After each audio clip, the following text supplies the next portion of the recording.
ቆይ ሳታሳልፈው እግዚአብሔር ሰምቶ የማይመልሰው ጸሎት እንዳለ ታውቃላችሁ? አረ እግዚአብሔር ሰምቶ የሚመልስ ነው ጸሎት ምንድነው እያልሽን ያለሽው አላችሁ? አይ ግድ የላችሁም። የሆኑ አይነት ጸሎቶች አሉ እግዚአብሔር ሰምቶ የማይመልሳቸው። ከነሱ መካከል አንዱ ልነግራችሁ ነው።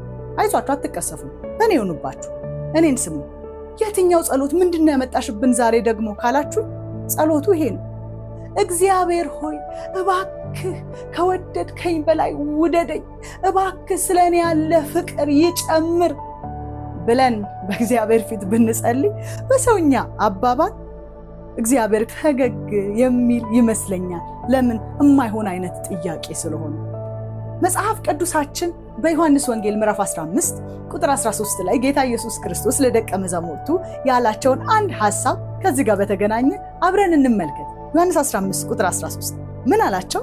ነፍሱን ስለ ወዳጆቹ ከመስጠት ይልቅ ከዚህ የሚበልጥ ፍቅር ለማንም የለውም።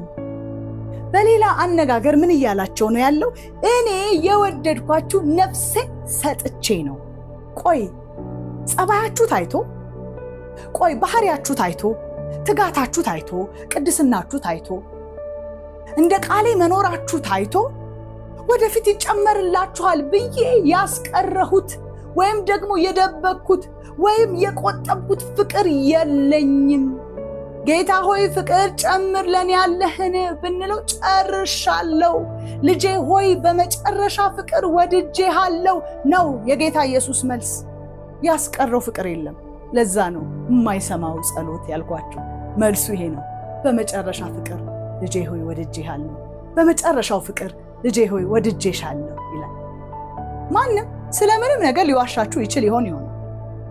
ነገር ግን ስለዚህ አንድ ጉዳይ ራሳችሁ ሁኑ፣ ሰዎች ይሁኑ፣ ሰይጣን ይሁን እንድትዋሹ ልትፈቅዱ የማይገባው በዘመናችሁ ስለምንም እርግጠኛ ባትሆኑ፣ ስለዚህ አንድ ጉዳይ ግን እርግጠኞች ልትሆኑ የሚገባው እውነት ምንድን ነው ቢባል ጌታ ይወደኛል፣ ጌታ ይወድሃል፣ ጌታ ይወድሻል።